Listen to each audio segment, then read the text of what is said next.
If your team is reviewing scroll maps, click data, and bounce rates, all the things, and still doesn't have a clue what to change to increase your conversions, it's not their fault. And it's not yours either. The problem is you're getting data fragmented insights instead of a clear data story. And that's what kills your test velocity. It slows down your optimization efforts and it keeps your conversion rate stuck under 2%, which, depending on your AOV and traffic volume, could be the difference between your current revenue and an extra 1 to 3.5 million in every single year. So if you give me around 10 minutes, I'll show you how to get your team to connect the dots between behavior and feedback so you can stop approving random tests and start targeting the real conversion blockers. Plus, as a gift for watching this video, I'll give you my data story SOP plus a team template so you can use the exact process that I use with 7 to 8 figure brands so you can see a clear map and your team can implement your data story today. Now, if you don't know me, I'm Cody Smith, a cold traffic strategist and conversion copywriter for 7 to 8 figure D2C health and wellness brands. And I've worked with brands spending upwards of $80K per month on traffic. And I can tell you this, the difference between a flat funnel and a breakthrough test isn't more data. It is a clear data story that stops the guesswork. Now, let me show you the exact process that I use when I'm building a data story to test things that move the needle. I'm going to draw this out so that the concept really hits home and so you can see for yourself what words can't explain. All right, so let me turn my screen around and I'm going to show you what this looks like in a real life scenario. All right, so let's say that you have a 60% scroll on your product page. That's one of your metrics. Another metric that you have is that you have high clicks on testimonials. You also have a 1.2% conversion rate on your product page. And you have some survey feedback where people have objections saying, will this work for me? So they're not sure if this will work for them. So looking at this, what do we have? We basically have what most teams do, and it's just a bunch of disconnected islands, right? So these are going to be palm trees. Yes, they're beautiful, aren't they?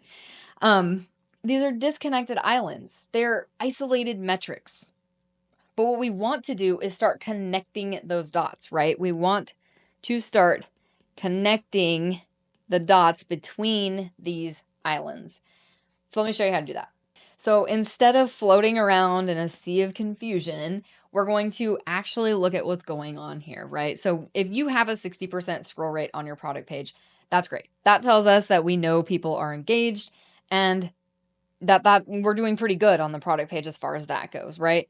Well, they're also clicking on testimonials. That tells us that they're looking for proof. They're really considering this product, right? So they have a pretty high intent to buy, but the conversion rate is still stuck at 1.2%.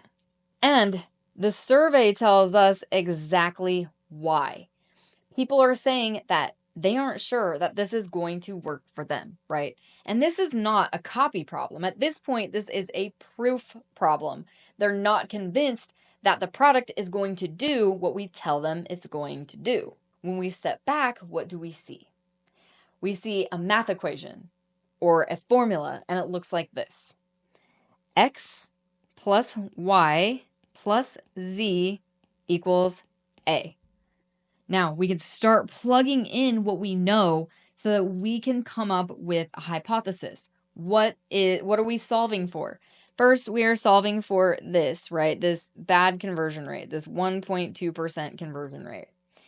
And these metrics, when we plug them into the formula, is going to tell us exactly what we need to do moving forward, right? So X would be your 60% scroll depth, right? We know that that's good. So we have a good scroll depth. Y is that we're getting high testimonial clicks, right? Z is that the survey data is telling us that people are not sure if this will work. So if we add all of these up, what do we get here? Well, we know that we could possibly test some condition-specific testimonials, right?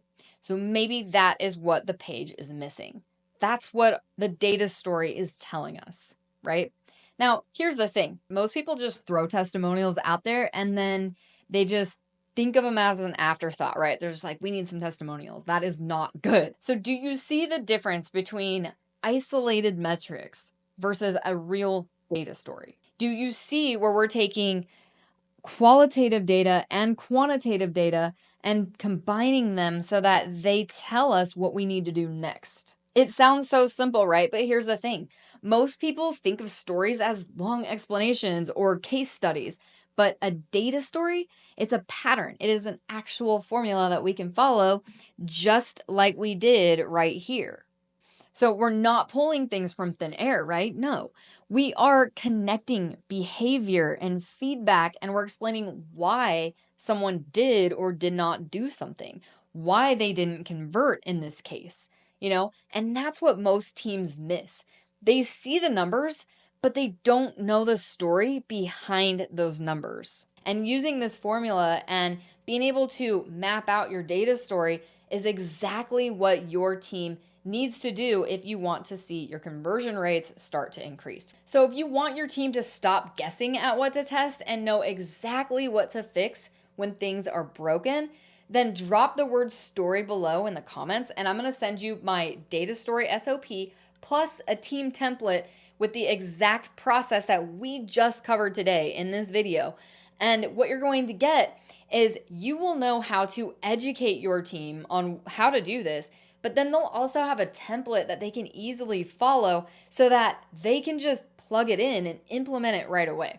So if you want that, let me know in the comments. There's no strings attached. I'm not going to ask for an email or anything like that. I just want to help another brand be successful in telling data stories, since that is such a huge problem for so many companies out there.